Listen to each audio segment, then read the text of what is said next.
जिससे युवाओं में नई आशा। माननीय सदस्य, माननीय सदस्य, माननीय सदस्य, माननीय सदस्य, जब आपका मौका आए भाषण पे तब बोलना। जिससे युवाओं में नई आशा का संचार हुआ है। इसी दिशा में एक और कदम उठाते हुए बहुत महत्वपूर्ण एक कार्य है जिसके बारे में मैं बताना चाहूंगी। अध्यक्ष महोदय, मुझे थोड़ा बोलने का जी।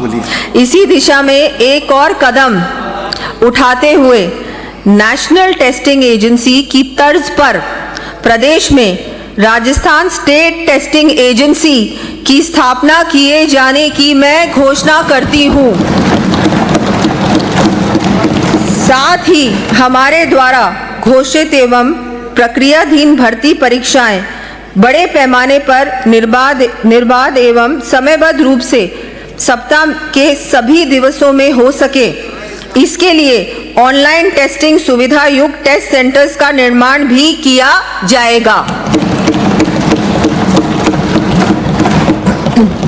प्रतिभावान विद्यार्थियों के नवाचार व्यवहारिक रूप से स्टार्टअप्स के रूप में विकसित हो सके, इसके लिए मेंटरशिप, एंटरप्रेन्योरशिप, इंक्यूबेशन सुविधाएं उपलब्ध करवाना आवश्यक है। इस हेतु नॉलेज पार्टनर्स के सहयोग से प्रदेश के प्रत्येक जिले के चयनित महाविद्यालय में vibrant, value driven innovation and business research for aspiration and nurturing talent programme चलाया जाएगा।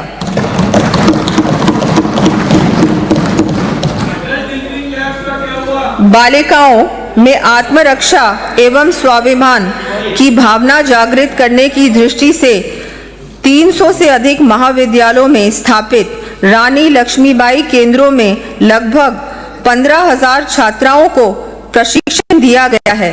आगामी वर्ष 150 अतिरिक्त महाविद्यालयों में इन केंद्रों की स्थापना कर लगभग 50,000 छात्राओं को प्रशिक्षण दिया जाएगा।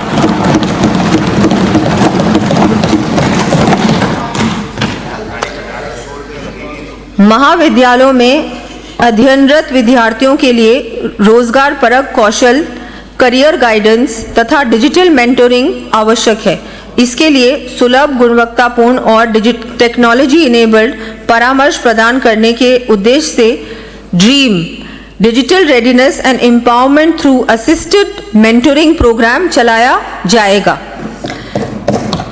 इसके अंतर्गत आगामी वर्ष प्रथम चरण में लगभग 50,000 विद्यार्थियों को लाभान्वित किया जाएगा।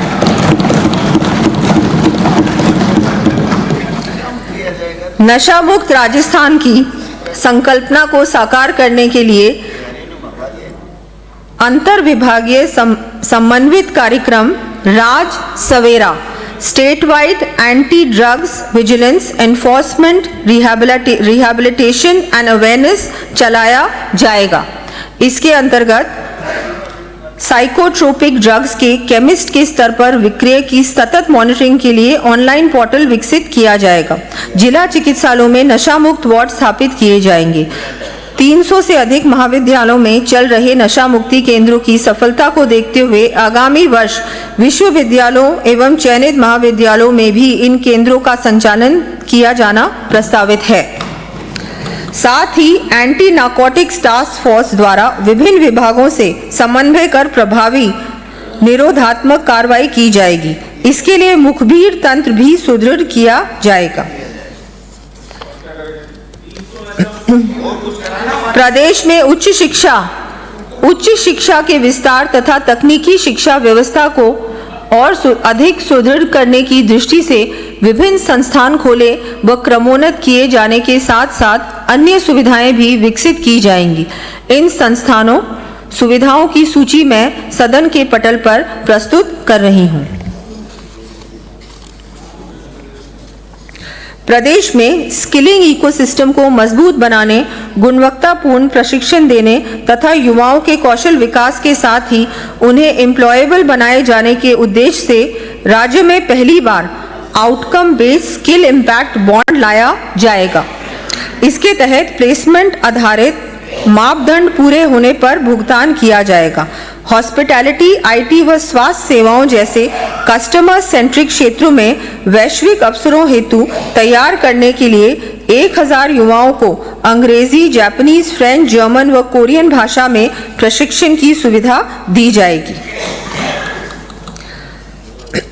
असंगठित क्षेत्रों में कार्यरत अनुभवी 20,000 कामगारों को रिकॉग्निशन ऑफ प्रायर लर्निंग के माध्यम से ट्रेड अनुसार मूल्यांकन एवं प्रमाणीकरण करवाया जाएगा। युवाओं को आत्मनिर्भर बनाने की दृष्टि से उन्हें इंडस्ट्री रेडी एवं एम्प्लॉयबल बनाना हमारी प्राथमिकता है। इस दृष्टि से प्रत्येक जिले में इंडस्ट्री पार्टनर्स को जोड़ते हुए institute of skill development and vocational training प्रारंभ किया जाना प्रस्तावित है।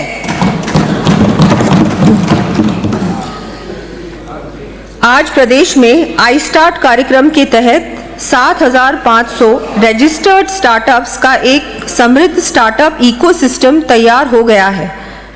इसे और अधिक व्यापक बनाए जाने के उद्देश्य से उभरते स्टार्टअप्स के मेंटरशिप व स्केलिंग के लिए आई स्टार्ट एम्बेसडर प्रोग्राम प्रारंभ किया जाएगा। स्टार्टअप्स को बढ़ावा देने के लिए अजमेर, भरतपुर एवं कोटा में tinkering lab, deep Tech Labs, data व एआई लैब्स जैसी नेक्स्ट जनरेशन टेक्नोलॉजी से युक्त नवीन टेक्नो हब स्थापित किए जाएंगे। इस हेतु 30 करोड़ रुपए का व्यय किया जाएगा।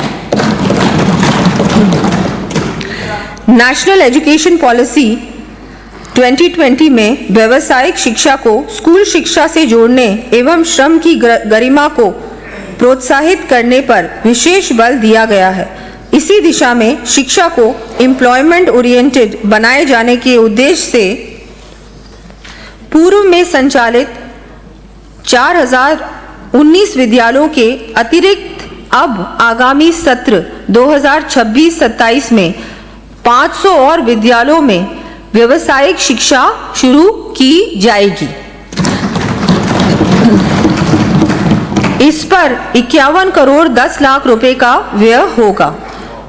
स्कूल टू वर्क व्यावसायिक शिक्षा कार्यक्रम की शुरुआत कर प्रत्येक जिले में एक विद्यालय को उन्नत व्यावसायिक उच्च माध्यमिक विद्यालय में क्रमोन्नत किया जाना प्रस्तावित है।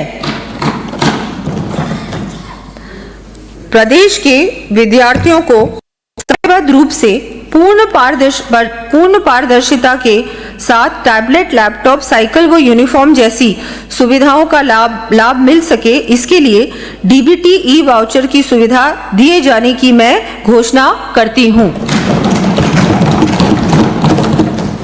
इस कड़ी में कक्षा 8वीं, 10वीं एवं 12वीं में अध्ययन करने वाले चयनित मेधावी विद्यार्थियों को स्वयं के स्तर पर टैबलेट, लैपटॉप क्रय किए जाने के लिए ई वाउचर के माध्यम से 20,000 रुपए तक की सहायता उपलब्ध करवाई जाएगी।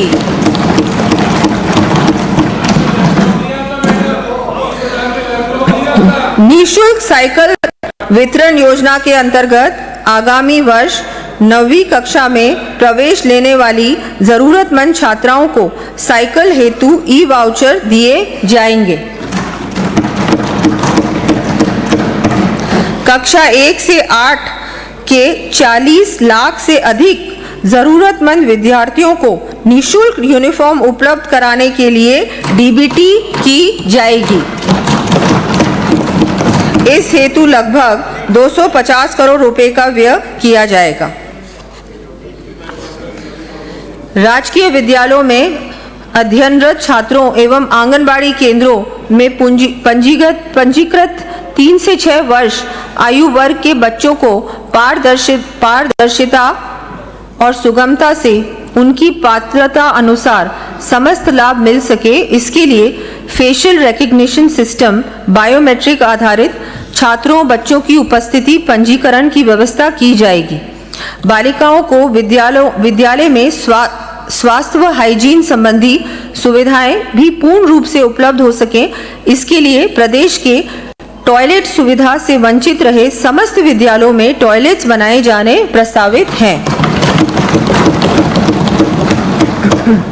राज्य के विद्यालयों में बच्चों को सुदृढ़ एवं सुरक्षित भवनों में पढ़ाई की व्यवस्था हमारी प्राथमिकता है। गत सरकार द्वारा इस ओर पर्याप्त ध्यान नहीं दिए जाने से दुर्भाग्यपूर्ण घटनाएं हुई हैं। पिछले वर्ष विद्यालयों के मरम्मत एवं जीर्णोद्धार हेतु किए गए प्रावधान को और बढ़ाते हुए अब आगामी वर्ष 2500 से अधिक विद्यालयों की मरम्मत एवं जीर्णोद्धार हेतु 550 करोड़ रुपए व्यय किए जाने प्रस्तावित हैं।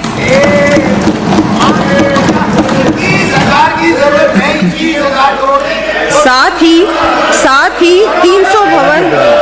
ब्राजो, माननीय सदस्य,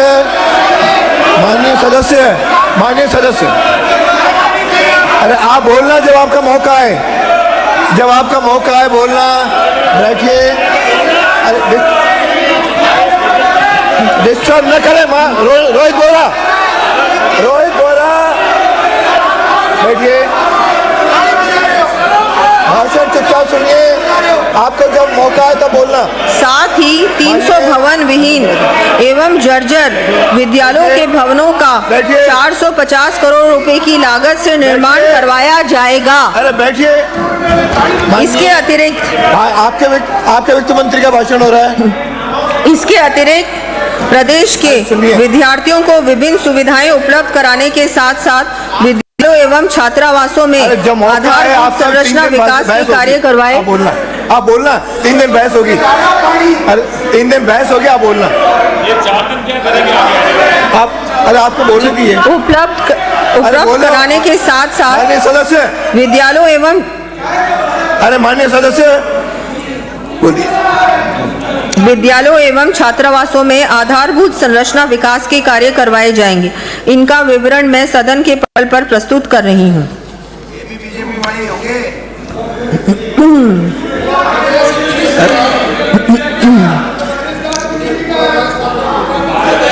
प्रदेश में विद्यालयों के साथ संचालित 22,746 आंगनबाड़ी केंद्रों में बच्चों के समग्र विकास तथा खेल आधारित शिक्षा के लिए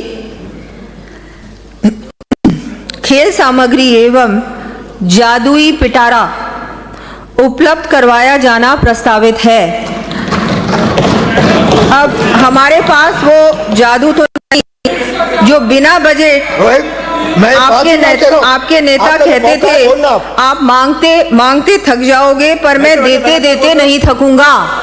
हमारा तो जो जादुई पिटारा है वो बच्चों के लिए है। बच्चों को अच्छी तरह से वो पढ़ सकें, खेल के साथ साथ उनकी पढ़ाई भी हो सके।